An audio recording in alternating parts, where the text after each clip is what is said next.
네, 기도를 드립니다.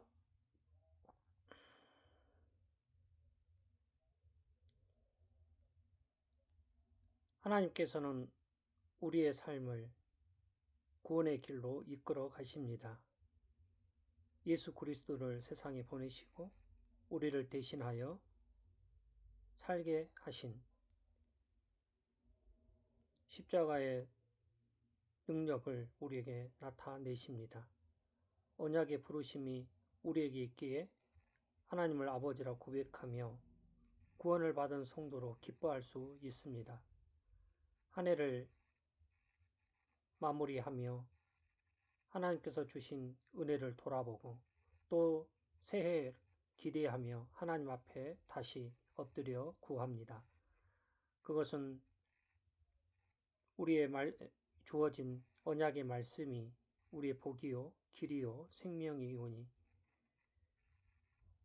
올 한 해를 이끌어 오신 것처럼 내년에도 주께서 친히 우리의 목자가 되시고 길이 되시며 생명을 주신 하늘에 계신 중보자로 우리 머리가 되시기를 원합니다. 교회마다 귀한 동일한 말씀의 고백을 주시오니 이 말씀이 온전하게 들려질 뿐만 아니라 듣는 성도들이 한 고백으로 함께 지키며 이 귀한 진리의 빛을 세상을 향하여 비추기를 원합니다. 한 해 동안의 어리석음과 게으름과 낙심함과 부족함을 긍휼히 여겨주시고 용서하시며 다시 일으켜 세워주사 새롭게 주어질 또 한 해를 하나님의 말씀으로 다시 행하여 나타나기를 원합니다. 주여 붙들어 주셔서 우리의 본으로 앞서 행하신 주님과 또 많은 믿음의 선배들의 길들을 돌아보며 우리 자신을 다시 하나님 앞에 일으켜 세우기를 원하오니 주여 우리를 인도하여 주옵소서. 오늘 다시 그 말씀을 생각하기 위해 이 자리에 있습니다. 주께서 이 시간 붙들어 주셔서 마음의 귀를 열 수 있도록 도와주옵소서. 예수 그리스도 이름으로 기도를 드립니다. 아멘. 하나님 말씀은 신약성경 사도행전 4장 11절과 12절입니다.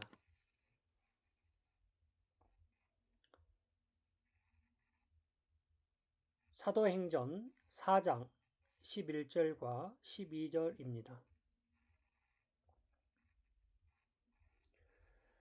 같이 읽습니다. 다른 이로서는 구원을 받을 수 없나니 이 예수는 너희 건축자들의 버린 돌로서 집 모퉁이의 머릿돌이 되었느니라. 다른 이로서는 구원을 받을 수 없나니 천하 사람 중에 구원을 받을 만한 다른 이름을 우리에게 주신 일이 없음이라 하였더라. 구약 성경은 시편입니다. 118편 22절입니다.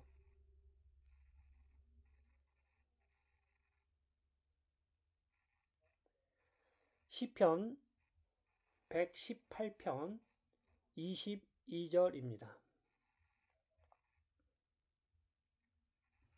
같이 읽습니다. 건축자가 버린 돌이 집 모퉁이의 머릿돌이 되었나니.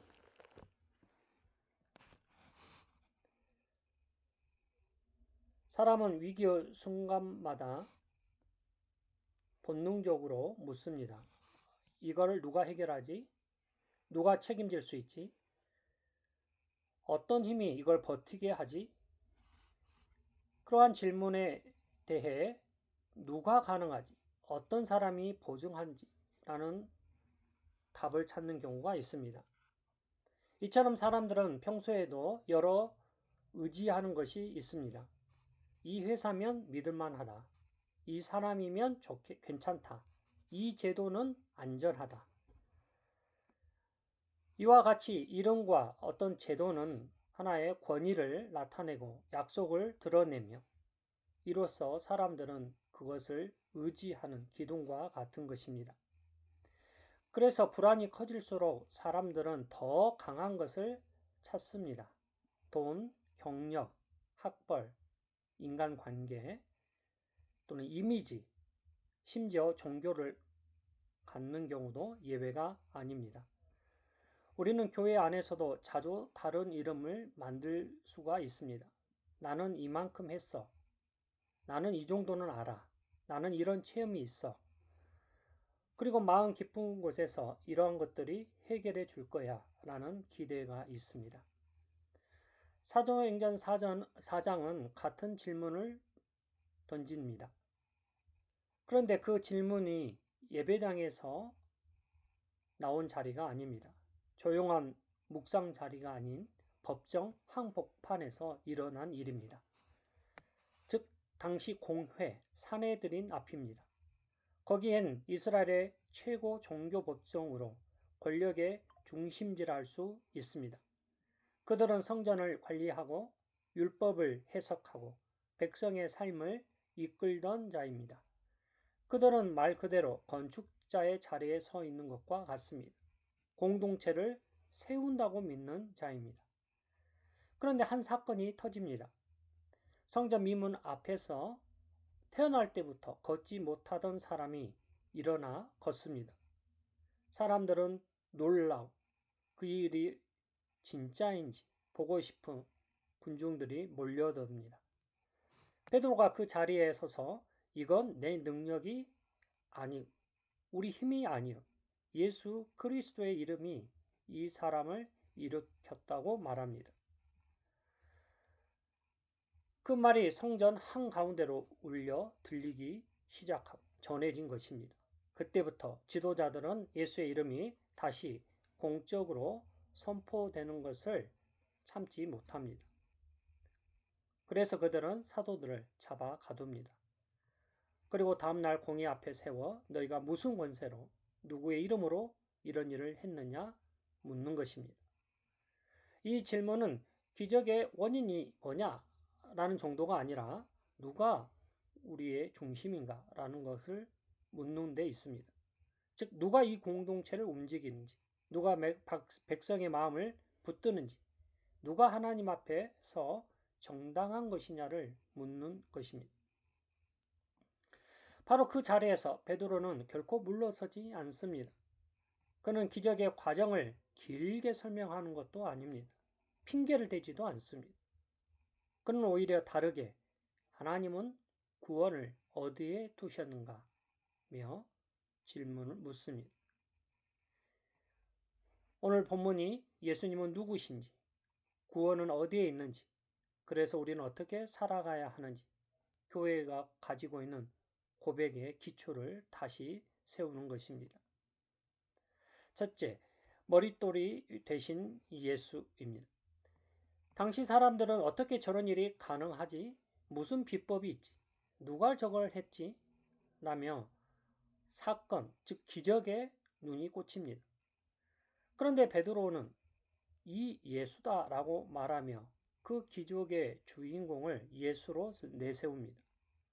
사람들은 일어난 사건에 시선을 빼앗기지만 말씀은 누구에게로 이끌어가는 것입니다. 그리고 베드로가 예수님을 한 문장으로 이분이 그 돌이다 라고 말합니다. 돌은 단순한 비유가 아닙니다. 이건 건축에서 사용하는 재료로 집을 세우려면 돌이 필요합니다. 기초를 놓기 위해, 벽을 쌓기 위해 돌은 꼭 필요한 것입니다. 무엇보다도 건물은 기준을 잘 잡아야만 합니다. 왜냐하면 각이 틀어지면 무너질 수밖에 없습니다. 그래서 건축자는 기준이 되는 돌을 놓아서 선을 맞추고 각을 맞추고 전체 방향을 정하는 것입니다. 베드로는 이에 대해 그 기준이 예수다고 말한 것입니다. 그런데 그는 거기에서 끝내지 않고 그 돌이 어떤 돌인지를 밝힙니다. 너희 건축자들이 버린 돌이라는 것입니다. 더욱이 공의 사람들을 건축자들이라고 부릅니다. 그들은 자기가 성전과 공동체를 세운다고 믿는 자입니다. 그들은 하나님의 일을 한다고 믿었던 자입니다. 그런데 베드로는 당신들이 그 돌을 버렸다라고 지적하여 말합니다. 여기서 버렸다는 것은 그냥 관심이 없었다는 정도가 아닙니다. 본래 단어 헬라어가 주는 느낌은 가치가 없어서 깔아뭉갰다라는 것에 오히려 가깝습니다. 즉 쓸모가 없기 때문에 버렸다는 것이. 즉 이 사람은 메시아가 아니요. 그래서 그를 따르는 것은 틀렸다고 말합니다. 그래서 그들은 예수님을 십자가에 세운 것입니다. 십자가는 우연히 발생한 일이 아니라 그들이 판단하여 결정한 일입니다.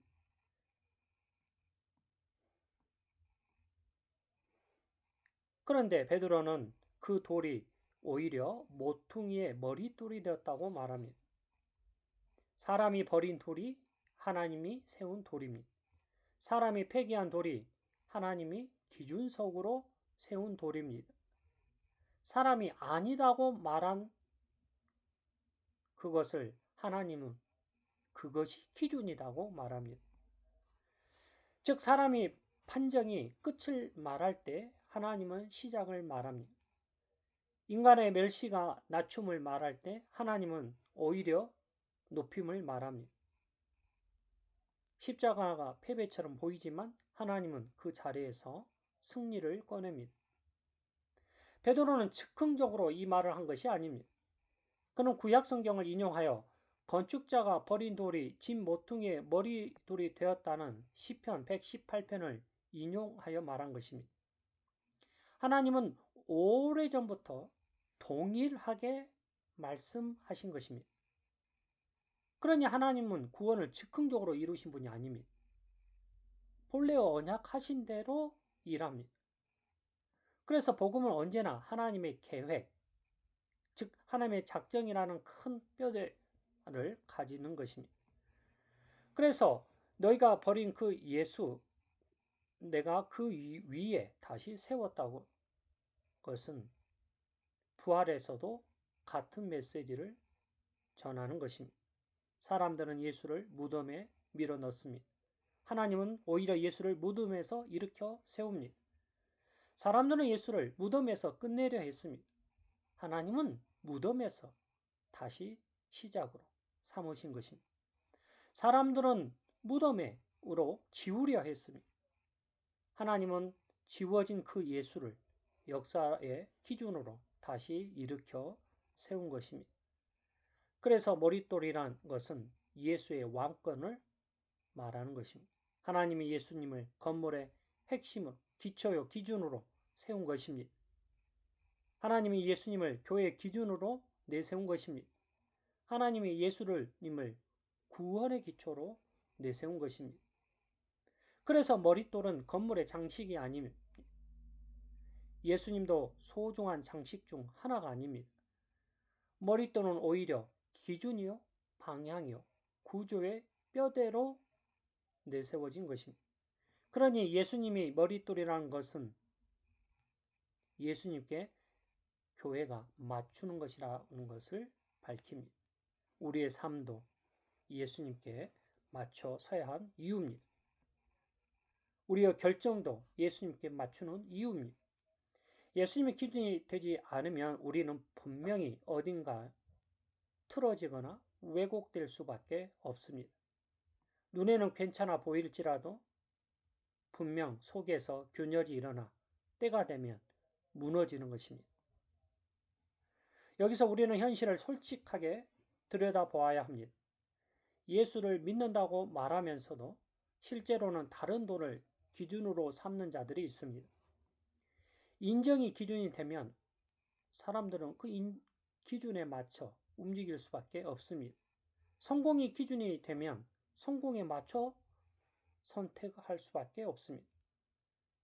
성공을 위해서 신앙마저도 조절할 수밖에 없습니다. 그때가 되면 오히려 이 예수님의 말씀은 불편해질 수밖에 없습니다. 예수님의 십자가가 오히려 답답해 보입니다. 예수님의 은혜는 너무나도 쉬운, 즉 값싼 은혜로 변하는 것입니다. 그래서 조용히 예수님을 한쪽으로 밀어두는 것입니다. 겉으로는 신앙을 유지하지만 사실 안으로는 그 기준을 이미 바꾼 것입니다. 베드로는 공의 앞에서 이분이 그 돌이다. 즉 당신들이 버린 그 돌이다. 그 말합니다. 그런데 하나님이 그 돌을 머릿돌로 세우신 것입니다. 그동안 내려온 전통으로 관습으로 굳어진 잘못된 기초를 끊어낸 것입니다. 둘째, 구원의 이름을 가지신 예수입니다.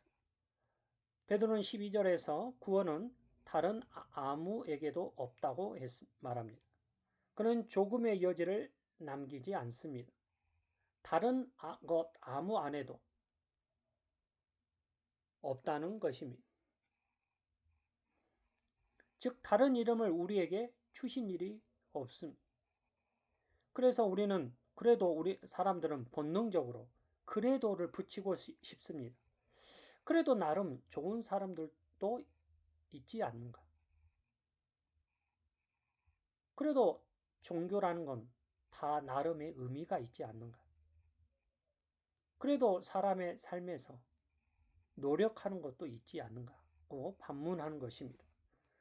이에 대해 성경은 그 모든 여지를 잘라냅니다. 왜냐하면 죄의 문제는 타협으로 해결하지 않기 때문입니다. 죄는 조금의 노력으로 덮지 못합니다. 죄는 웬만큼의 선행으로 지울 수가 없습니다. 죄는 대충 괜찮은 삶으로 정리되지 않습니다. 죄는 하나님 앞에서 실제로 우리를 무너뜨리기 때문에 하나님의 구원의 길을 단 하나로 제시하는 것입니다. 그런데 이 말은 죄인을 포기하는 말이 아닙니다. 길 잃은 사람에게 오히려 길을 뚜렷하게 보여주는 것입니다. 어두운 산길에서 길이 하나뿐이면 오히려 살기 쉽습니다. 길이 여러 갈래로 퍼지면 오히려 더 위험할 수밖에 없습니다. 오히려 방향을 잃어버리는 것입니다. 그래서 구원의 길이 하나라는 것은 문을 닫기 위한 것이 아니라 오히려 문을 더 분명하게 확실하게 열어주는 것입니다. 즉 하나님은 이 길 하나로 오라는 것입니다. 베드로는 그 이유에 대해 천하 사람 중에 구원을 받을 만한 다른 이름을 우리에게 주신 일이 없다고 말합니다.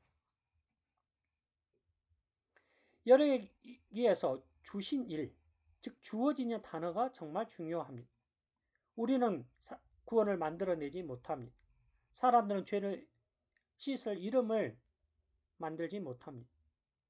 죽음을 깨트릴 다른 것을 내세우지 못합니다. 심판을 통과할 만한 그 누구를 내세울 수 없습니다. 물론 사람들은 제도를 만들 수 있고 규칙을 정할 수 있고 종교 생활을 이어갈 수 있습니다. 하지만 그것으로 죄를 지우지는 못합니다. 그것으로 하나님과의 깨어진 본래 관계를 회복하지는 못하는 것입니다. 그래서 하나님이 하시기 위해서 구원의 길을 내립니다. 하나님 우리에게 이름을 주십니다. 이것은 큰 은혜입니다.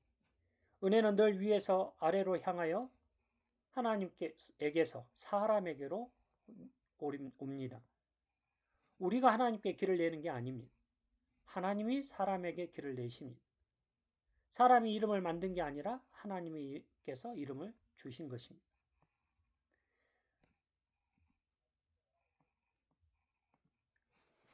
여기에 이게 하나님의 확실함이 더 깊이 뿌리박혀 있습니다. 하나님께서 정하신 길이기 때문에 흔들리지 않기 때문입니다. 사람이 만든 길은 사람의 기분에 따라 바뀔 수가 있습니다. 세상이 만든 길은 시대에 따라 바뀝니다. 오늘은 맞고 내일은 틀립니다. 인기에 따라 여론에 따라 움직일 수 있습니다. 하지만 하나님이 정하신 길은 변하지 않습니다. 그래서 유일하게 주어진 것은 오히려 흔들려도 흔들리지 않을 수 있고, 불안해도 오히려 우리가 안심할 수 있는, 우리가 약해질지라도 무너지지 않을 수 있는 길이라는 것입니다. 여기에서 우리는 이름의 의미를 좀 더 살펴보려는 것입니다. 성경에서 이름은 단순한 안내자로 제시하는 것이 아닙니다. 그 이름은 인격과 권위를 드러내며 대표성을 나타내고 있습니다. 예수의 이름은 예수라는 어떤 마술을 이야기하려는 것이 아닙니다. 예수님의 이름은 예수님 자신이요, 예수님의 사역이요, 즉 예수님의 십자가와 부활, 그로 인하여 중보자로서 하늘 우편에서 왕으로 통치하시는 분임을 나타내는 것입니다. 그러니 그 이름 안에서의 구원이라는 것은 곧 그분 안에서의 구원이라는 것과 같습니다. 구원은 한 분 안에 실제로 있습니다. 그래서 예수를 믿는다는 것은 그분께 내 인생을 맡기는다는 것과 같습니다. 그분만이 나를 하나님께로 데려가시는 유일한 중보자라는 것입니다. 하이델베르크 교리문답 역시 예수라는 이름을 구원자로 명시하며 구원은 다른 데서 찾을 수 없으니 누군가가 성인이나 자기 자신이나 다른 어떤 곳에서 구원을 찾는 것은 말로는 예수를 말한다지만 실제로는 예수를 붙잡지 않는다 것입니다. 왜냐하면 예수는 유일한 구원자이기 때문입니다. 벨기에 신앙 고백서도 그리스도를 유일한 중보자로 고백합니다. 웨스트민스터 신앙 고백서도 그리스도께서 하나님과 사람 사이의 중보자라고 분명히 말합니다. 시대는 달라도 고백은 하나인 것입니다. 즉 다른 이름이 없다는 것입니다. 그런데 사람은 이 고백을 들으면 오해하기 쉽습니다. 그럼 너희는 다른 사람들을 다 무시하는 것인가? 본문은 오히려 그런 오해를 결코 허용하지 않습니다. 본문이 말하는 배타성은 사람을 밀어내기 위한 것이 아닙니다. 본문이 말하는 배타성은 구원에 있어서의 유일성을 이야기하고 있습니다. 죄의 문제 앞에서 사람들은 그 대안을 결코 만들 수 없습니다. 그래서 하나님이 그 대안으로서 하나님의 중보자를 주신 것입니다. 여기까지 오게 되면 구원이 예수 안에 있다는 것은 단순히 지식으로만 남지 않고 우리의 삶을 바꿔 우리가 드리는 예배에까지 영향을 미칠 수밖에 없습니다. 그러니 마지막 질문을 물으려는 것입니다. 셋째, 성도의 삶으로 나타나는 예수, 즉 우리가 어떻게 살아가야 하는 질문에 대한 답입니다. 본문에서 베드로는 안전한 자리에서 이 말을 한 것이 아닙니다. 그는 위협 앞에서 했습니다. 자기 미래가 불확실한 자리에서 했습니다. 서슬퍼런 권력이 눈을 뜨고 있는 자리에서 했습니다. 그런데도 그는 예수의 이름을 숨기지 않습니다. 왜냐하면 그는 예수님이 머릿돌이라는 사실을 알았기 때문입니다. 머릿돌을 아는 사람은 중심을 숨기지 못함. 머릿돌을 아는 사람은 그 기준을 바꾸지 못합니다. 그래서 이 말씀은 교회의 정체성을 다시 세웁니다. 교회는 예수님을 이야기하는 뿐만 아니라 삶에서 그 기준으로 서는 공동체인 것입니다. 그래서 교회는 늘 자기를 점검해야 합니다. 우리는 무엇으로 각을 맞추는지, 예배 방향을 무엇이 결정하는지, 사역의 우선순위를 무엇으로 정할 것인지, 공동체의 분위기를 무엇이 움직이는지, 그에 대한 답의 사람의 취향이나 세상의 기준이라면 말로는 예수님을 고백하면서도 실제로는 다른 돌 위에 서는 것과 같습니다. 만약 그렇다면 교회는 흔들릴 수밖에 없고 작은 비판에 혼란을 겪으며 작은 유행에도 방향을 바꿀 수밖에 없습니다. 그래서 교회는 말씀이 중심을 붙잡도록 해야 하는 것입니다. 그 말씀은 머릿돌 위에 선 건물의 기둥, 보요, 기초인 것입니다. 말씀이 빠지면 건물이 기울일 수밖에 없습니다. 성례도 같습니다. 성례는 복음을 눈에 보이게 확인해 주는 일입니다. 그리스도가 우리를 위해 몸을 주시고 피를 흘리셨다. 그래서 교회는 이 고백을 놓치면 자꾸 자기 체험, 자기 성과로 돌아갈 수밖에 없습니다. 권징 역시 결국 같은 방향을 향합니다. 공동체가 머릿돌에서 벗어나지 않도록 붙들어 주기 위해서 행해지는 것입니다. 즉, 교회가 예수 위에 서도록 도와주는 일입니다.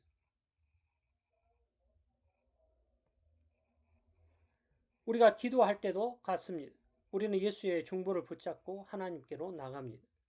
예수 이름으로 기도를 드린다는 말은 습관적으로 마무리하는 문구가 아닙니다. 그것은 나는 내 의로 하나님께 가는 것이 아닙니다. 나는 오직 그리스도의 의로 하나님 앞에 나갑니다는 분명한 고백인 것입니다. 찬양도 이와 다르지 않습니다. 찬양은 내 기분에 따라 드려지는 도구가 아니라 유일한 이름을 높이기 위한 신앙적인 고백을 표현입니다. 설교도 같습니다. 설교는 정보를 전달하기 위한 것이 아닙니다. 설교는 머릿돌이 누구인지를 분명히 드러내는 데 있습니다. 사람들이 붙잡아야 할 이름을 제시하는 데 있습니다.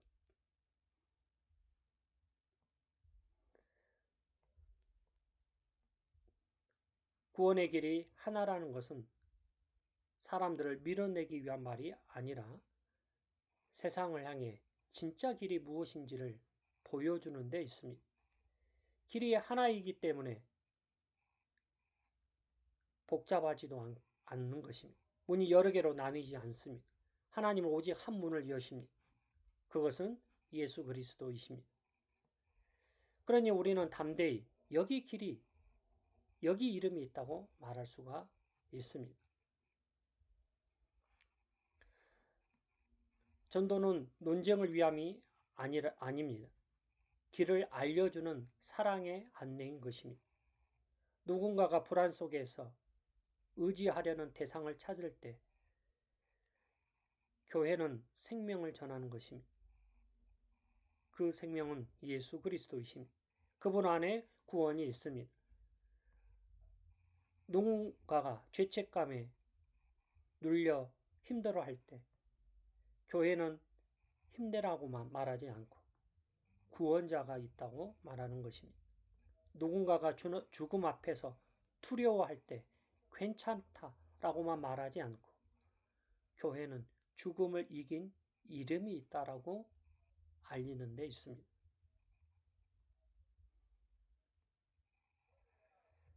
이 말씀은 우리 자신을 더 들여다보게 만듭니다. 왜냐하면 사람들은 교회 밖에서만 다른 이름을 찾는 것이 아니라 안에서도 다른 이름을 붙잡는 경우가 있기 때문입니다.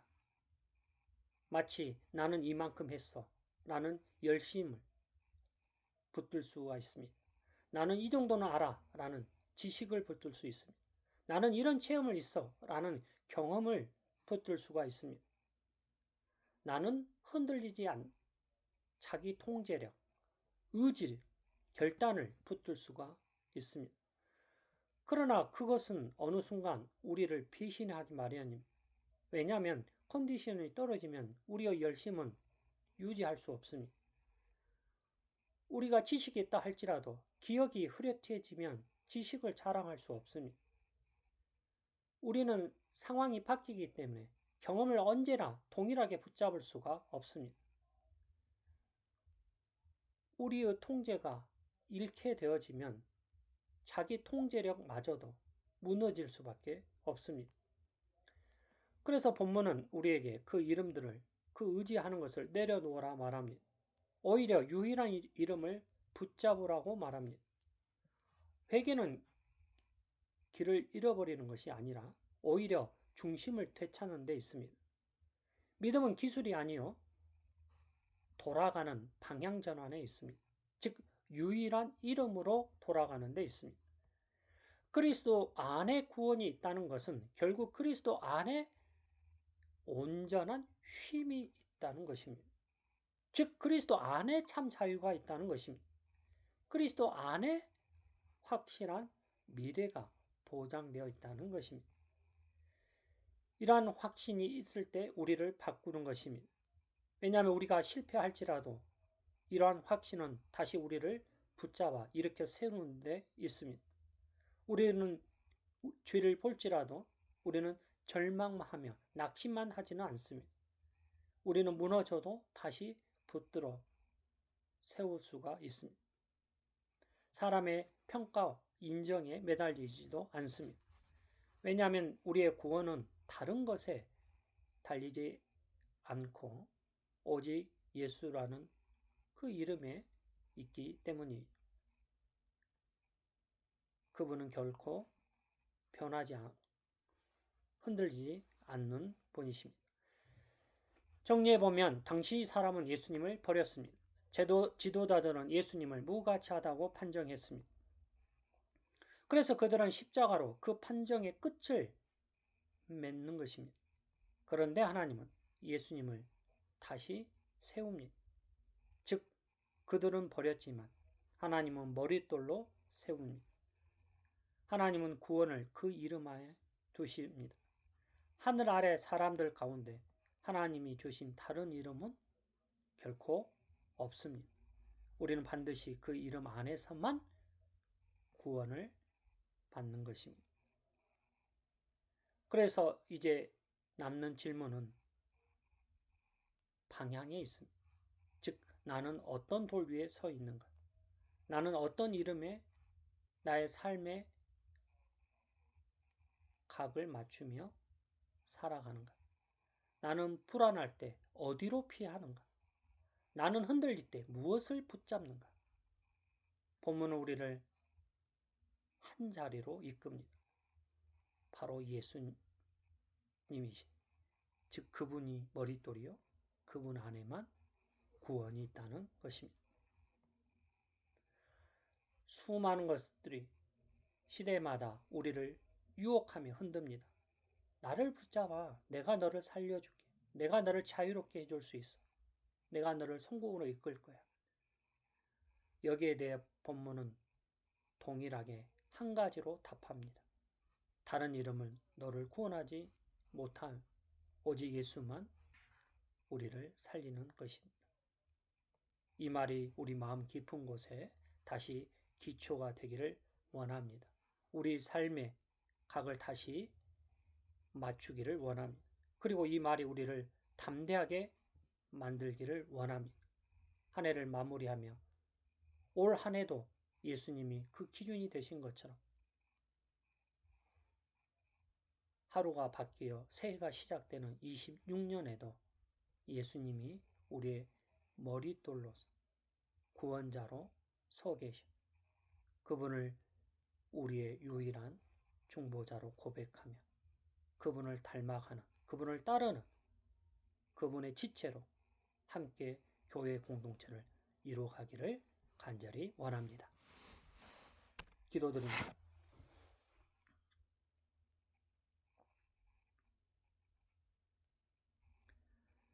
하나님이 예수님을 유일한 중보자로 세상을 향하여 빛을 내세웁니다. 빛이신 예수님이 이 땅에 사람의 몸을 입어 우리와 동일한 삶을 살아가심으로 우리를 대신하여 순종을 조건으로 허락하신 언약을 지키지 못한 자에게 피하지를 못하는 죽음을 예수님께서 대신 짊어지셨습니다. 예수님께서 십자가에서 죽으셨을 뿐만 아니라 그 죽음의 권세 아래 무덤으로 내려가사 그 길에 3일을 머물러 계십니다. 그러나 그것은 끝이 아니라 다시 일어서 무덤을 뚫고 일어나 우리에게 부활이라는 놀라운 새 생명을 보여주십니다. 우리에게 약속된 영생이 바로 이와 같음을 몸소 겪으시고 몸소 보이시고 몸소 나타내시며 몸소 약속하셨으니 비록 그 몸은 보이지 않아 하늘 우편으로 올라가셨으나 여전히 하늘에서 우리를 향하여 하나님께 중보하는 예수 그리스도의 그 사역은 멈추지 않고 여전히 나타나고 있습니다. 교회를 향하는 이 귀한 사역과 실제 행하심과 여전히 나타내시는 그리스도는 우리의 유일한 선지자요, 유일한 제사장이, 유일한 왕이심을 고백하오니 머리 대신 그리스도께서 지체된 우리를 한 몸으로 이끌어 가사 한 해를 보내오게 하신 것처럼 또 날이 바뀌어 새 해간을 다시 그 위에 서기를 원합니다. 주여 우리를 하나님의 자녀로 한 해 동안 이끌어 오셨으니 또 한 해도 하나님 자녀로 살아갈 수 있도록 인도하여 주시기를 구합니다. 그 안에 있는 참 생명의 기쁨을 누리며 때로는 흔들릴지라도 결코 우리가 낙심하며 그 깊은 절망에 빠질지라도 오히려 하나님께 피함으로 참 자유를 누리는 은혜를 더하여 주시기를 구합니다. 주께서 약속한 그 부름 앞에 한 걸음 한 걸음 또 하루하루를 내딛기를 원하오니 우리의 삶의 여정을 인도하여 주셔서 천국에서 주님을 배우고 약속한 모든 일이 이루어져 찬송을 부르기까지 우리의 소망이 지속되기를 원합니다. 더 간절해지기를 원합니다. 이 귀한 복음이 저희들을 통해서 아직 고백하지 못한 이들에게 전해짐이 들려지기를 원하오니 주여 우리의 입술과 우리의 삶을 그리스도의 증인으로서 세워 주옵소서. 그러한 열매가 26년에는 주어질 수 있도록 하나님 은혜를 더하여 주시기를 원하옵고 예수 그리스도 이름으로 기도를 드립니다. 아멘. 네, 교회를 위해서 또 자매교회를 위해서 성도들 위해서 기도하는 시간을 갖습니다. 마칩니다.